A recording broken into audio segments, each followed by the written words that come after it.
I'm not Bangladeshi, and the person you're talking about, I have no idea about their case. যুক্তরাজ্যে টিকে থাকার সর্বাত্মক চেষ্টা চালিয়ে যাচ্ছেন ক্ষমতাচ্যুত প্রধানমন্ত্রী শেখ হাসিনার ভাগ্নি ও সাবেক ব্রিটিশ লেবার মন্ত্রী টিউলিপ সিদ্দিক। বাংলাদেশ থেকে লুটের বিপুল অর্থ ব্রিটেনের রাজনীতিতে বিনিয়োগ করে সেখানে অবস্থান ধরে রাখতে চাইছেন টিউলিপ। এমনই অভিযোগ এবার তার বিরুদ্ধে। পাশাপাশি সেখানকার প্রভাবশালী রাজনৈতিক ব্যক্তিদের পৃষ্ঠপোষকতা পেতেও মরিয়া এখন টিউলিপ সিদ্দিক। বলা হয়, যুক্তরাষ্ট্রের প্রধানমন্ত্রী কিয়ার স্টারমারের ঘনিষ্ঠ হিসেবে দেশটির ট্রেজারি বিভাগের ইকোনমিক সেক্রেটারি হওয়ায় আর্থিক দুর্নীতি বন্ধের দায়িত্ব ছিল তার। তবে দুর্নীতি বন্ধ তো দূরে থাক, উল্টো দুর্নীতি দায়ে মন্ত্রিত্ব থেকে পদ হারাতে হয়েছে টিউলিপকে।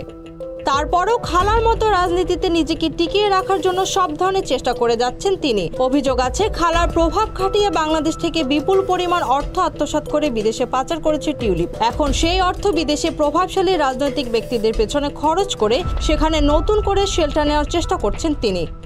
সূত্রমতে বাংলাদেশের মতো ব্রিটেনেও নতুন করে একটি রাজনৈতিক বলয় তৈরি করার চেষ্টা করছেন টিউলিপ। আর সেই লক্ষ্যে বাংলাদেশ থেকে পাচার করা অর্থ ব্রিটেনের রাজনীতি সহ বিভিন্ন খাতে বিনিয়োগ করছেন তিনি।